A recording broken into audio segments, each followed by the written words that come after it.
Hello, I'm BrigantiaBlackbird of Blackbird's Brew. Happy Monday and welcome to this week's video on the goddess Sigyn, the Lady of Sorrow.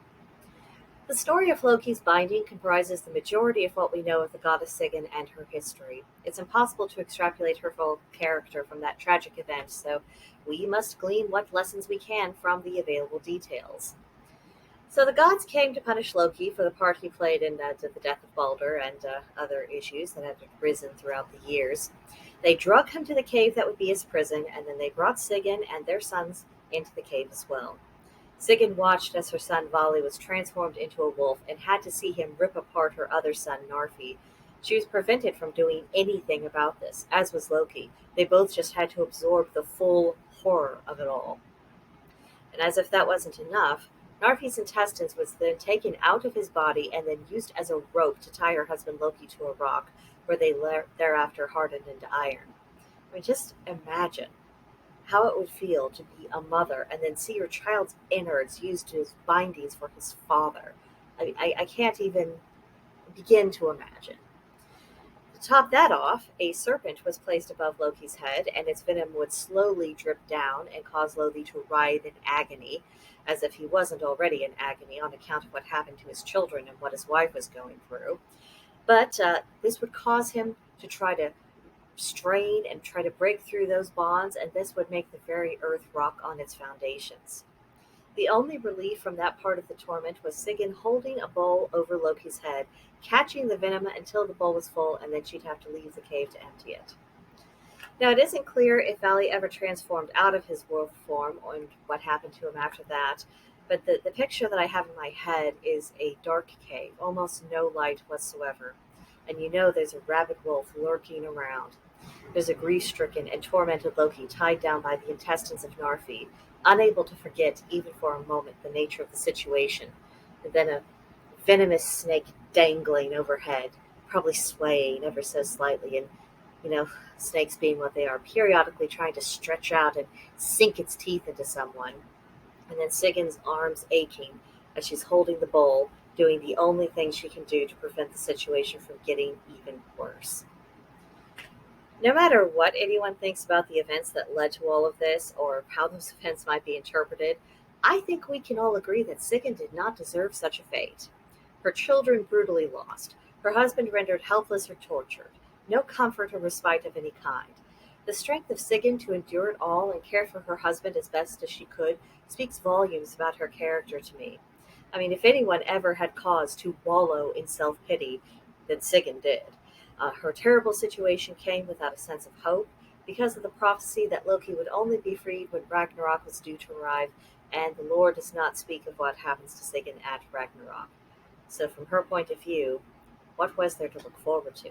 What was she clinging to?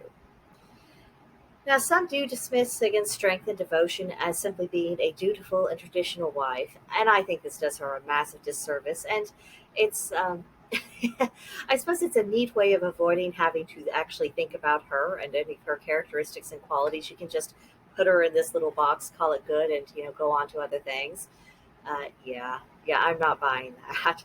I don't care how dutiful someone is. There are limits to duty, and extreme circumstances do play a role in defining those limits, whether we like to admit it or not. And as far as using traditional wife to explain Sigyn's actions, that also falls short, because it ignores the key motivating factor that kept Sigyn going under such extreme circumstances. It wasn't some kind of societal expectation that she stand by her man no matter what.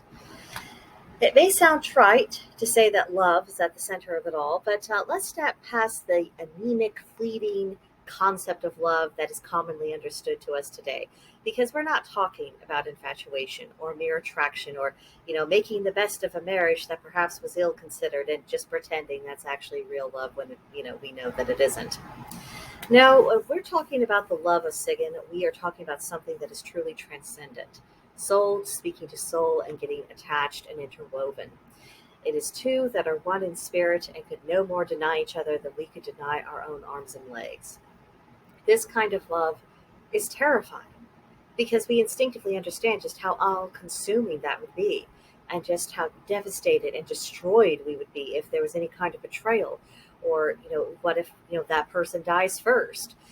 And many people just are not brave enough or sufficiently open enough to receiving that kind of love, let alone showing it to someone else in return. Back in the 90s, I heard the phrase fear of commitment tossed around like it was going out of style. But there was truth to that observation. Our culture is more skilled at ending relationships than it is to maintaining or fixing them, let alone cultivating them into being a wonderful, close bond. And this is why there's an uptick of people who proudly declare that they've given up on love or they don't need love, they don't want it, they have higher ambitions, blah, blah, blah. It's a cope, and I think anyone with common sense knows that. But part of the sickness of our society stems from an unwillingness to love through thick and thin, to actually be attached to someone, and to allow the permanence of real love to take genuine roots in our hearts. Therefore, I think Sigyn has much to teach us. But let me know what you think. Do you have a similar take upon Sigyn, or do you have a different interpretation of these events than anything that I mentioned? Let me know in the comments section below, or come onto Discord at Blackbird's Brew. There's a link to join us in the description box below, and if you go to the Norse Lore channel, that would be the perfect place to start a broader conversation. I would love to talk to you. But that'll do it for this video, and I'll see you in the next one. Bye!